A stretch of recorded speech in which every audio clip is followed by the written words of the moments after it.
Today we are going to study about germ plasm conservation.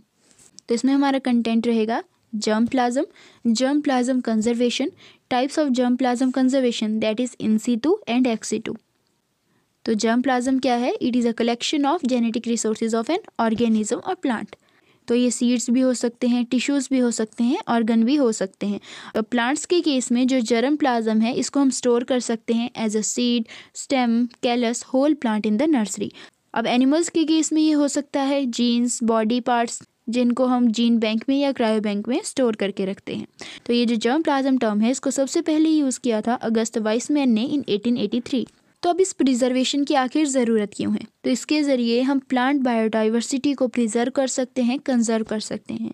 जो economically endangered rare species हैं उनको हम store कर सकते हैं। Then germ plasm conservation.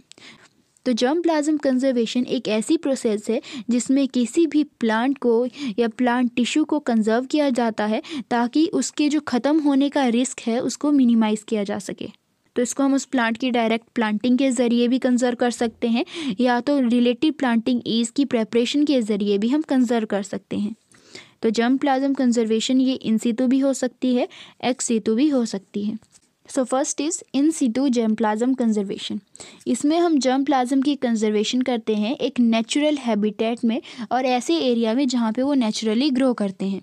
तो इन सीटू कंजर्वेशन हम कैसे कर सकते हैं? उस पर्टिकुलर एरिया को ह्यूमन इंटरफेरेंस से प्रोटेक्ट करके। और ऐसे एरिया को हम बोल सकते हैं natural park, biosphere reserve and gene sanctuary. तो इंडिया में टोटल 18 बायोस्फीयर रिजर्व हैं to protect the representative ecosystem and wild plant species. तो ये हमारे पास एक एग्जाम्पल आ गया इन सीटू कंजर्वेशन का। तो इसकी मेरिट्स आ गई कि ये जो जीन सेंचुरी है ये कंजर्व करती है एग्जिस्टिंग जेनेटिक डाइवर्सिटी को जो कि उस पॉपुलेशन में प्रेजेंट होती है and allow the evolution to the सेंटीम। और इसके ज़रिए हम new alleles and new gene combinations को बना सकते हैं with the time and the risk associated with ex situ conservation are not operative. तो इसकी डीमेरिट्स आ गई कि इसको मेनटेन करना बहुत मुश्किल है और इस प्रोसेस के ज़रिए जो वेरिएबिलिटी मिलती है हमें क्रॉप प्लांट्स में उसको भी हम कंजर्व नहीं कर सकते। तो उस वेरिएबिलिटी को प्रिजर्व करने के लिए हम यूज़ करते हैं एक्स सीटू कंजर्वेशन का। देन सेकंड हमारे पास आ गया ex situ germ plasm conservation. इसमें हम जर्म प्लाज्म की कंजर्वेशन करते हैं away from its natural habitat. तो ये 5 तरीके से हो सकती है: सीड जीन बैंक्स, प्लांट और फील्ड जीन बैंक्स, मेरिस्टेम और shoot tip gene bank, cell and organ gene bank and DNA banks. So this is a picture for ex situ germ plasm conservation. तो सबसे पहले आ गया seed gene bank. तो seed gene bank में जो germ plasm एक्सेशंस हैं उनको store किया जा सकता है एज अ सीड्स। तो रॉबर्ट ने 1971 में सीड्स को 2 मेजर ग्रुप में क्लासीफाई किया on the basis of their storability, that is orthodox seed and recalcitrant seed. तो ऑर्थोडॉक्स सीड्स ऐसे सीड्स होते हैं जो कि डेसिकेशन टॉलरेंट होते हैं। अगर हम इनको बहुत ज़्यादा ड्राई कर दें और इनके मॉइस्चर कंटेंट को अप टू 5% तक कम कर दें तो भी इनकी वाइबिलिटी कम नहीं होगी। इनफैक्ट जितना ज़्यादा हम इनका सीड मॉइस्चर रिड्यूस करेंगे उतनी ही ज़्यादा इनकी स्टोरेज लाइफ बढ़ जाती है। तो ऐसे सीड्स को हम बहुत ईजीली बहुत टाइम तक स्टोर कर सकते हैं। तो इसमें हमारे पास कुछ सीरियल्स आते हैं, ग्रेन लेग्यूम्स आ सकते हैं। देन रिकैल्सिट्रेंट सीड्स, ये सीड्स डेसिकेशन सेंसिटिव होते हैं, यानी अगर हम इनके मॉइस्चर को कम कर देंगे, इवन अगर हम 12 to 30% भी अगर इनका जो मॉइस्चर कंटेंट है उसको रिड्यूस कर देते हैं तो इनकी वाइबिलिटी बहुत जल्दी ख़त्म हो जाती है। तो इसमें हमारे पास आ गए जैसे कि citrus, cocoa, coffee, rubber, oil palm, mango, jackfruit etcetera. तो ये हमारे पास सीड बैंक्स आ गए। देन आ गया फील्ड जीन बैंक।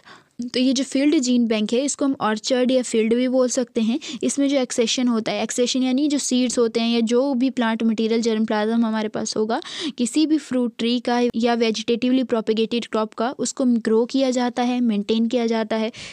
तो ये जो फील्ड जीन बैंक है इसमें हमें लार्ज एरिया की ज़रूरत पड़ती है, इनको इस्टेब्लिश करना बहुत ही ज़्यादा एक्सपेंसिव है।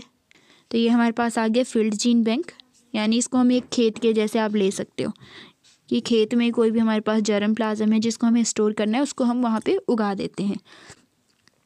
देन आ गया मेरिस्टेम जीन बैंक और शूट टिप जीन बैंक। अब मेरिस्टेम जीन बैंक को इस्टेब्लिश किया जाता है ताकि मेरिस्टेम को या शूट टिप्स को जो है हम कंजर्व कर सकें।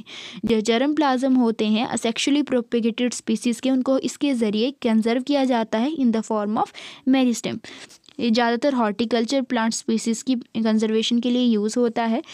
तो इसमें हम टिश्यू की स्टोरेज कर सकते हैं under the slow growth condition, या हम लॉन्ग टर्म कंजर्वेशन भी कर सकते हैं। Then cell and organ gene bank, जो क्रायो प्रिजर्वेशन है, इसमें हम स्टोरेज करते हैं प्लांट मटेरियल की at the low temperature, that is -196 degree Celsius. अब इस टेम्परेचर में जो सेल डिवीज़न और मेटाबॉलिक प्रोसेसेस हैं वो स्टॉप हो जाती हैं, तो हम इजीली उनको स्टोर कर सकते हैं। देन आ गया डीएनए बैंक। तो इन बैंक्स में जो जर्म प्लाज्म एक्सेशंस होते हैं उनके जो है डीएनए सेगमेंट्स लिए जाते हैं फ्रॉम द जीनोम और उनको मेंटेन किया जाता है as a cosmid clone, phage lysate और प्योर डीएनए। तो ये हमारे पास आ गया DNA bank. Then advantages of ex situ conservation, ये बहुत ही ज़्यादा एफिशिएंट मेथड है, रिप्रोड्यूसेबल मेथड है, ये लॉन्ग टर्म प्रिजर्वेशन के लिए भी बहुत ही feasible and secure storage method है, एंड इनकी मेंटेनेंस भी बहुत कम है। Then disadvantages of ex situ conservation, तो इसमें कुछ प्लांट्स जो हैं वो फर्टाइल सीड्स प्रोड्यूस नहीं कर पाते, सीड्स की वाइबिलिटी कई बार ख़त्म हो जाती है, सीड डिस्ट्रक्शन हो सकता है by the paste, poor germination rate हो सकता है, और ये सीड प्रोपेगेटिंग प्लांट्स के लिए बहुत ही ज़्यादा यूज़फुल है, बाकियों के लिए इतना ज़्यादा यूज़फुल नहीं है, और ये बहुत ही ज़्यादा कॉस्टली प्रोसेस है। So here are few references. That's all about this topic. Thank you.